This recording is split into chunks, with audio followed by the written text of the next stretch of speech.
It's the biggest data bank of personal ID information in the world. It's called Aadhar, Hindi for foundation, and contains data on at least 90% of India's 1.3 billion citizens. The government says it's part of an effort to use technology to seamlessly provide social services to its people, especially those living in remote areas. Currently, Aadhar uses the data to issue ID cards to Indians. The data tagged to them is then linked to other service departments, enabling those with cards to get fuel subsidies, receive rations, open bank accounts, and get a passport. It also allows them to bypass Indian bureaucracy to get instant access to schemes such as retirement benefits or the Mahatma Gandhi National Rural Employment Guarantee, the largest social service benefit scheme in the country.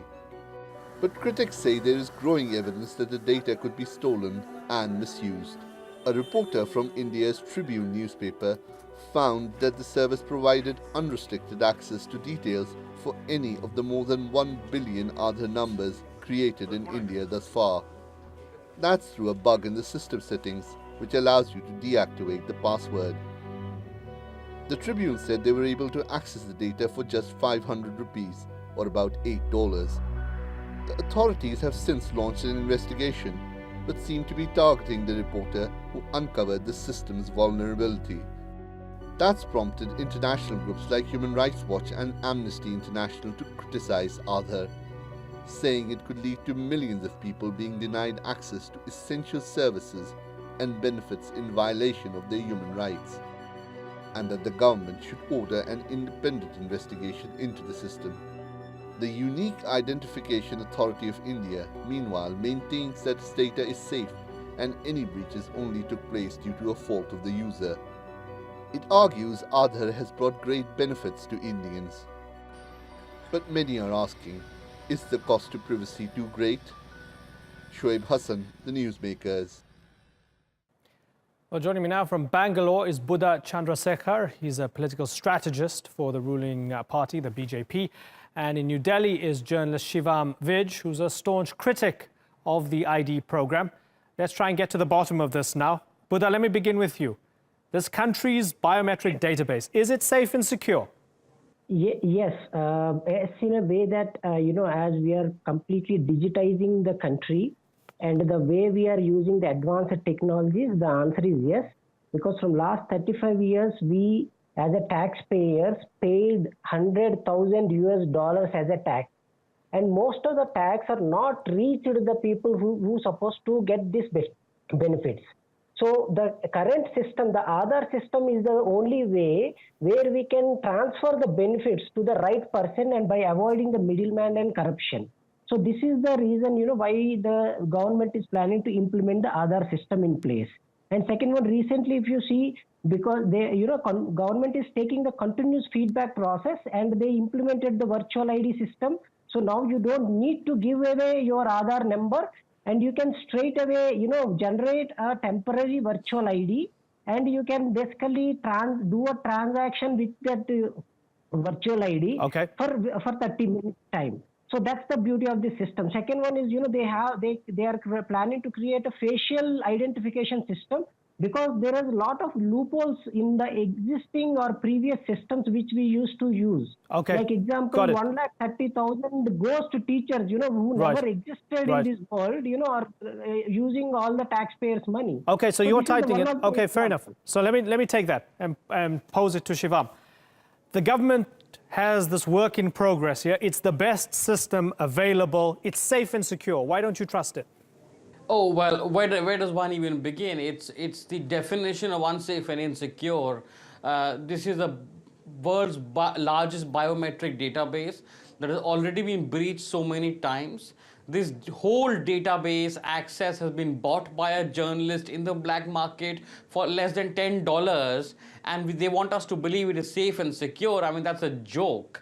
It's incredible how the government and the defenders of Aadhaar are in denial of how grave the problem has become. The problem has two parts. One is the idea of biometric identification itself, and secondly, the way the government is implementing it.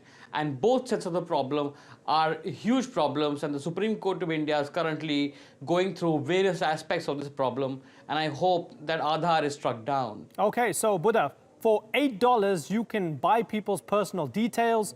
People are putting their entire lives into this thing. As you mentioned, it's going to be biometric stuff. It's retinal scans, fingerprints, it's your bank accounts and all of that. And then if somebody, an investigative reporter or somebody else with nefarious intent can come in and bribe somebody, they can buy all your data and have control of your life, right? Who would want to sign up to that? That's not true, because Aadhaar has three-step process. One is your information, which is publicly available. If you know your voter ID card, you can go and access the details, which you can almost access using Aadhaar. So there is no difference. But the major information, the important information like biometric information, which is completely secure.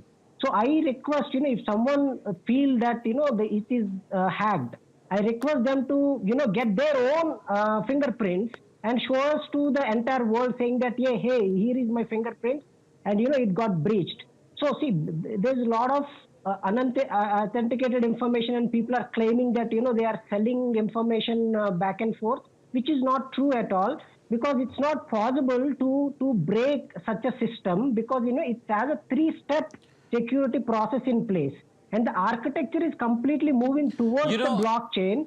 So there is no chance that you can break any of the block. So there are some leakages on the agency level, which I completely agree. So now government started implementing a tokenized system for every transaction going to happen through the agency. So for every authentication they are going to use, it is going to map it with the agency token number along with the, virtual ID created by the user or the Aadhaar number. Okay, so you made the argument. Let's ask Shivam. Shivam, here's the thing. He's making an argument. Let me just add to it, right? He's making an argument that it's a good idea. It might have had some crinkles along the way, but allow the government to implement it properly. Are you against the idea itself, or are you against the implementation because it leaves people exposed? No, I'm against the idea. I'm against the idea itself. He says a three-step process is completely safe. You know that dozens of people have already had money swindled out of their bank accounts thanks to the linking of Aadhaar number with mobile phone numbers and bank account numbers. Dozens, if not hundreds of people. One college student managed to swindle 11 lakh Indian rupees out of somebody's bank account. Aadhaar is already proven to be unsafe. As far as biometrics are concerned, it's really easy to steal them. Fingerprints, you leave your fingerprints in various places, particularly the poor who use thumb impressions in various legal documents. You steal their thumbprints. There have been cases, there have been reports of these private agencies who use Aadhaar verification have been storing the biometrics illegally in their local databases on their computers. State governments are storing biometrics on their databases. So the idea that it's completely safe and secure in one central government database is not true at all. Iris scans. There are high-tech cameras that can capture your iris scans. Now they have brought in facial recognition. So basically there'll be devices in some time which will scan people's faces and through that have all their Aadhaar details. I mean, this is like to hide one lie, they come up with 100 lies. They say the technology is the best, we have no problem, it's doing very well, and then suddenly they bring up something new, something extra, virtual ID, face recognition. If it was all fine, why have you brought in new improvements? Okay, so, Buddha? Yes, we need to have improvement in the system. See, best example, even FBI databases got hacked. So it's not that, nothing is hack-proof in this world.